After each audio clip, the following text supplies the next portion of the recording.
My name is Isaiah Spring, TK Ford, and Emma Houghton. and the title of our performance is Life and Death in the Palms of Our Hands.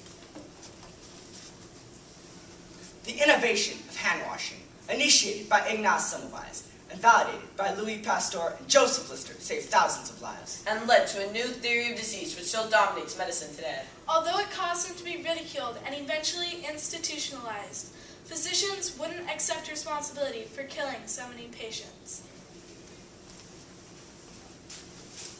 Make sure you wash the back of your hands carefully and scrub under your fingernails. Come on, they're clean. Our patient may be dying in there. Have you ever heard of Ignaz Semmelweis? No, I don't think so. Is it a disease? No. Semmelweis was a European doctor, an obstetrician in the mid-1800s. He worked at Vienna General Hospital. During this time in Austria, the Habsburg monarchy encouraged medical research. I've read about the enlightened monarchs who reached out to their subjects by building hospitals for the poor. Semmelweis was very concerned about the horrendous mortality rate among patients in the maternity ward. There were two wards, one run by doctors and one run by midwives. In the ward where Semmelweis practiced, the mortality rate was 1 in 10, much higher than in the section where the midwives worked. 1 in every 10 women giving birth there died. I wouldn't let my wife near the place. You wouldn't have been alone. Some woman actually gave birth on the street and then went to the hospital. Please, take me to the midwife's ward. I don't want to die. Don't let the doctors deliver my baby. The doctor's patients leave in coffins. My baby will die in an orphanage. Listen, there's another bell. They're giving the last rites. Please, please. The collection of symptoms associated with these deaths became known as childbed fever. Why was the mortality rate so much higher in the doctor's division than the midwives? Semmelweis became obsessed with finding out. He tried to equalize every other factor among patients in the maternity ward. Birthing positions, ventilation, diet, the laundry, nothing he tried made any measurable difference in mortality rates. And he spent far more time than any other physician researching on cadavers. Dr. Semmelweis, bitte, anyone. I'm so ill. My heart is racing. Where's my baby? I'm so cold. Fräulein Rosen, have you been able to eat or drink? Herr Doctor, I want to drink, but it makes me feel so sick and I cannot eat. This pain is worse than those I felt in giving birth. What is happening to me? I wish I knew. This pain is too intense. It's an unspeakable terror. I wish I could solve this horror. I feel the answers are here in the morgue. You don't talk about Semmelweis. Guten Tag, Skoda. I don't know if you've heard, but Fraulein Rosen died last night. What were the final symptoms? She was unconscious for 2 days. We could only listen to her fits of delirium and wipe the perspiration from her forehead. Nurse?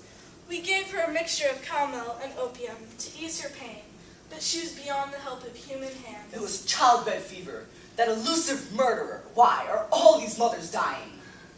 Dr. Semmelweis, I have a letter for you. Danke schön.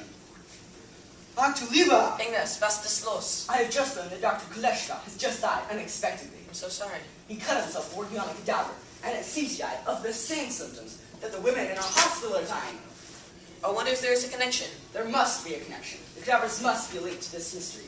We examine the cadavers, then go right in to check our patients without washing our hands. Remember when you took a 4-month leave and the death rate dropped? Yes, you are right. I do spend far more time with other physicians, researching on cadavers. The more my patients die, the more research I do. Was I causing the death of my patients?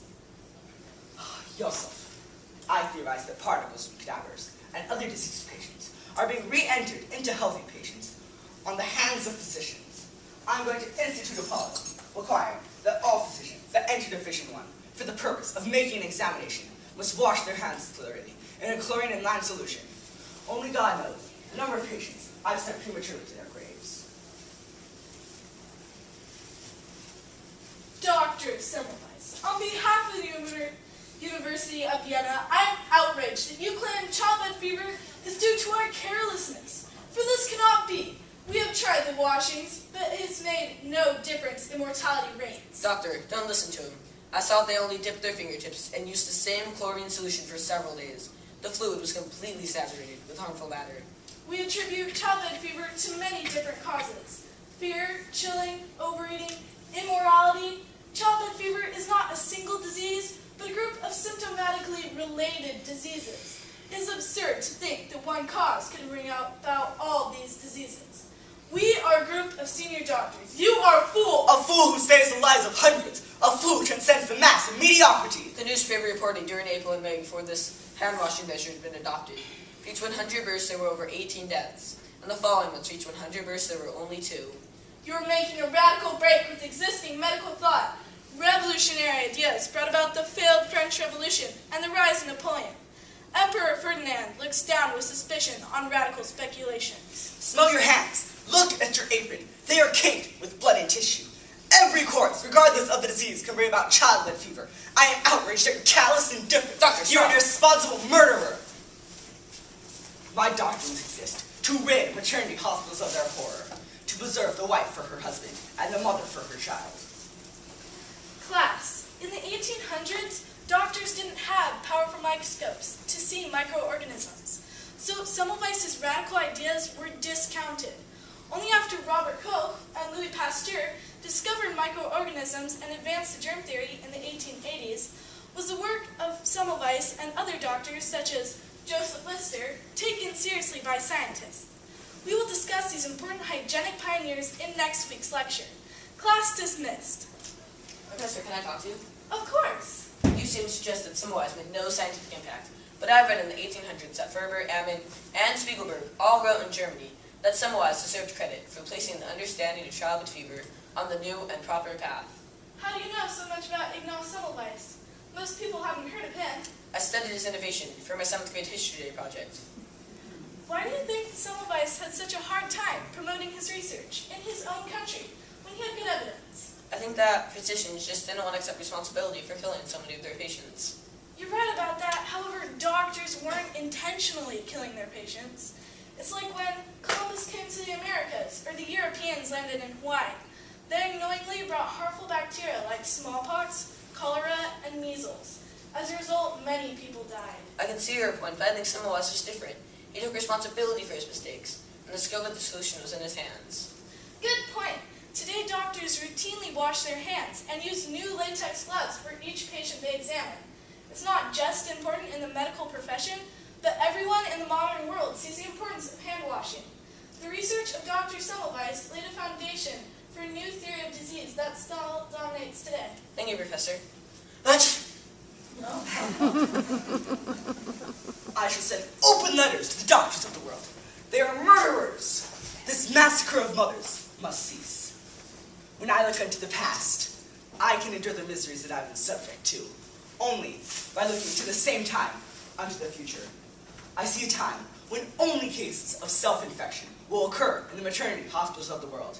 The number of patients saved by me and my students is insignificant to the great numbers thus to be saved in the future.